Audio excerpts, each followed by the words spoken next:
You ever watch a movie where a guy just smokes a cigarette for 7 minutes while contemplating life and somehow it hits? That's probably French cinema. The French didn't just fall in love with film, they helped invent it, break it, rebuild it, and then stare at it in a beret until it developed existential dread. From brothers with box cameras to black and white rebels with nothing but a dream, and a lot of chain smoking in between, this is the story of revolution, of art, of cinema. Let's go international.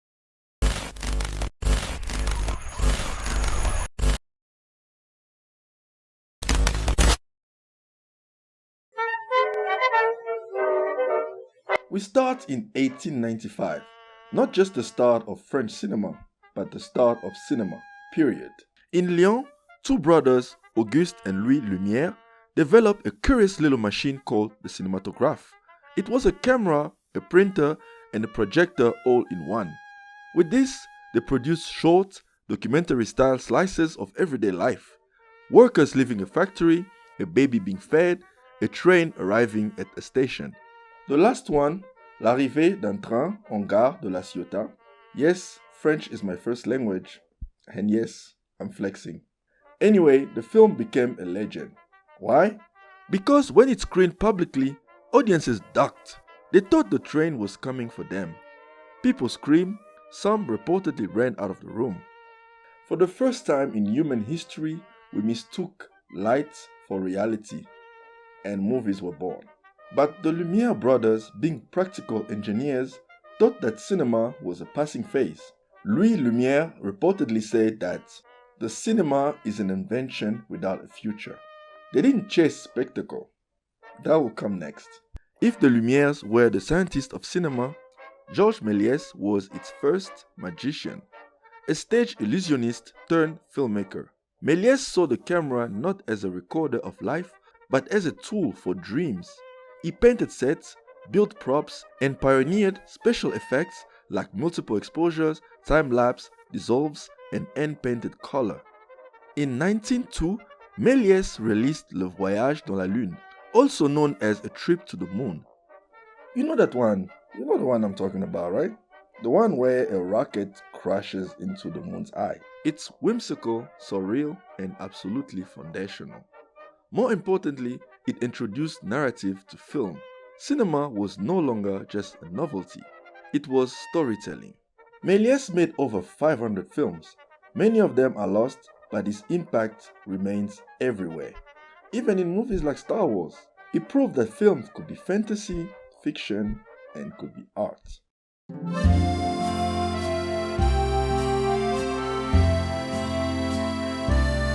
Fast forward to the 1930s.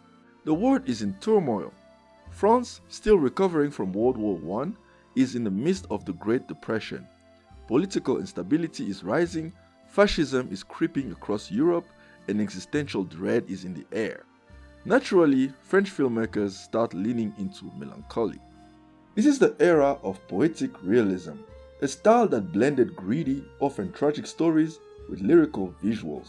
Think of it as film noir's moody older cousin who listens to jazz and talks about fate over wine.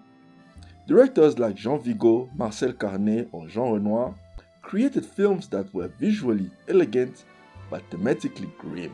Their characters were often working-class men and women, dreamers, lovers, criminals, trapped by fate and society.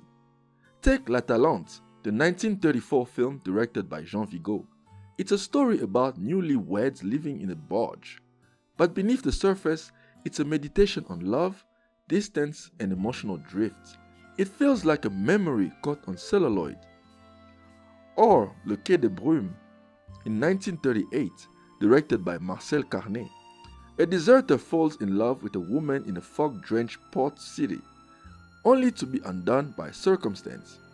There is cigarette smoke, rain, doomed romance. It's French cinema in concentrated form. These films were not box office smashes, but they were soulful, poetic, and deeply influential. They captured the French ethos of the time, a mix of resignation, beauty, and quiet rebellion. Then came war. Again.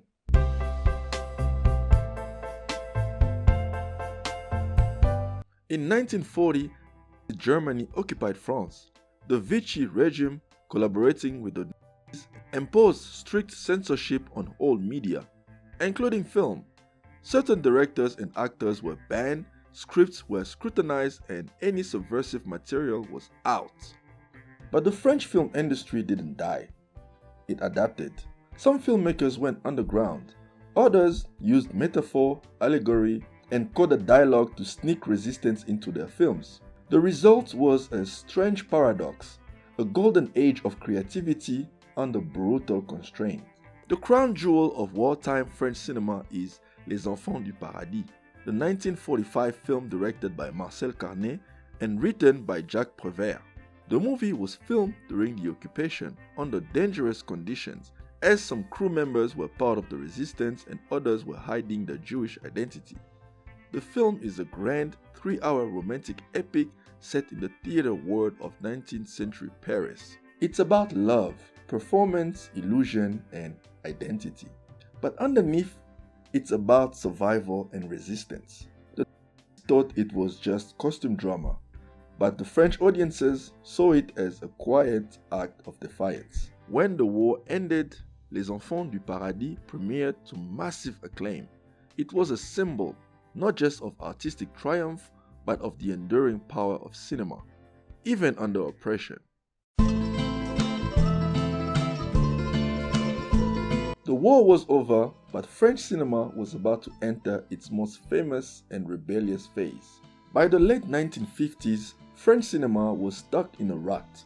The dominant style, known as tradition of quality, was elegant but safe. Historical dramas, literary adaptations, glossy studio productions, it all started to feel really boring. Enter a group of young critics from the magazine Cahiers du Cinéma. François Truffaut, Jean-Luc Godard, Éric Rohmer, Claude Chabrol, and Jacques Rivette. They loved movies, but they hated what French cinema had become. So they picked up cameras, hit the streets, and made their own. The French New Wave, or La Nouvelle Vague, wasn't a style. It was an attitude.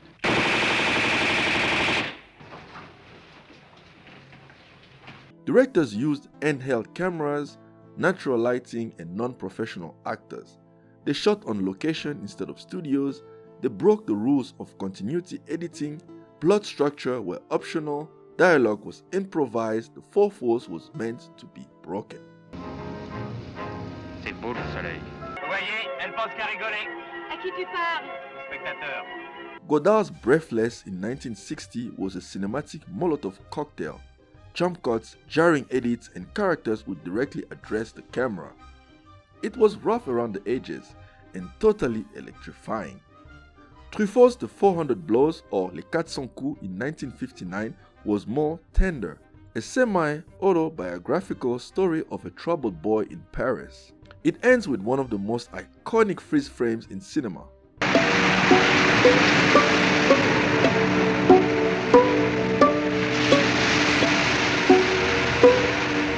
I love this stuff. Then there was Agnès Varda, the lone woman often grouped with the New Wave boys, who brought a deeply personal, feminist and experimental lens to her films. Cleo from 5 to 7 in 1962 unfolds in real time, capturing a woman's inner world as she waits for a life-changing diagnosis. The New Wave didn't last forever. By the late 60s, most of these directors moved on to bigger productions, and others lost their edge. But its influence is eternal. It changed the way stories looked, felt, and thought. It inspired directors like Scorsese, Coppola, Tarantino, and countless others. It taught generations of filmmakers that cinema doesn't need rules, it just needs passion and a strong vision. After the chaos of the New Wave came diversity. The 70s and 90s were a period of experimentation, reinvention, and international ambition for French cinema. There was no single movement, but plenty of bold voices. During this era, French commercial cinema began to make a strong impression, particularly through its widely popular comedies. Films starring Louis de Funès, were major box office hits, with Gérard Houry's La Grande Vadrouille in 1966 featuring the Finesse, Bourvil and Terry Thomas becoming the highest grossing film in France for over 3 decades. Another standout was La Folie des Grandeurs, co-starring Yves Montand. Beyond comedy, French cinema also played a key role in shaping crime film subgenres. The modern caper film found its footing with Jules Dassin's Rififi, or Du Rififi chez les hommes, in 1955. A noir-influenced heist drama that inspired a wave of similarly styled films throughout the 1960s. Around that time, French film stars also began gaining international recognition alongside their domestic fame. Notable figures of the era included Brigitte Bardot, Alain Delon, Romy Schneider, Catherine Deneuve, Jeanne Moreau, Simone Signoret, Yves Montand, Jean-Paul Belmondo, and the enduring presence of Jean Gabin. Jean-Pierre Melville, often called the godfather of the French crime genre, crafted icy existential gangster films like Le Samouraï in 1967 and Le Cercle Rouge in 1970. They were minimalist, stylish, and deeply influential on directors like John Woo and Michael Mann. Then came Luc Besson in the 80s and 90s, bringing a sleek, international flavor to French cinema. Subway, Nikita, and Léon the Professional blended French cool with Hollywood action. Besson helped popularize what some call cinéma du look, visually dazzling films with a pop edge. French cinema also got weird, in a good way. Films like Délicatessen in 1991 and The City of Lost Children in 1995, directed by Marc Caro and Jean-Pierre Jeunet, blended surrealism and dark comedy into unforgettable visual experiences. Then Jeunet made Amélie in 2001, a whimsical Parisian fairy tale that became a global sensation. Its quirky aesthetic and poetic narration brought French cinema to the mainstream without dumbing it down. On the flip side, films like La Haine in 1995 tackled social unrest, police brutality, and racial tension in the Parisian suburbs. Directed by Mathieu Kassovitz, it was urgent, angry, and starkly realistic, a slap in the face to complacent cinema. In the 2000s and 2010s, French filmmakers continued to push emotional and political boundaries. Blue is the Warmest Color in 2013, Portrait of a Lady on Fire in 2019, and Titan in 2021 explored identity, gender, love, and violence with unflinching intensity. So, what did French cinema give us? Well, let's count. It invented cinema. Without the Lumière brothers or Méliès, there's no Hollywood. It pioneered film as art. Through poetic realism, new wave, and beyond, French filmmakers treated the camera like a brush, not a production tool. It broke the rules. Continuity editing, linear narrative, clean resolution. French cinema said, no merci. Yes, I'm still flexing. It inspired generations. From Scorsese to Tarantino, Wong Kar-wai to Bong Joon-ho, French cinema left fingerprints everywhere. It kept evolving. While some national cinemas calcified, French film remained experimental, uncomfortable, and alive. Even now, in the age of blockbusters and algorithm, France continues to produce films that feel deeply personal and human. French cinema is not easy. It's not always fun. It rarely gives you the ending you want, but it always gives you something. A feeling, a question, a moment of transcendence.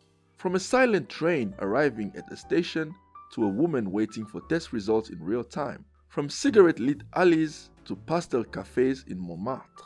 French cinema has shown us what it means to look closer, feel deeper, and rebel quietly. So next time you find yourself watching a guy smoke for 7 minutes while whispering about death and memory, don't look away. Lean in. It's weird. It's bold. It's human. It's art. It's French cinema.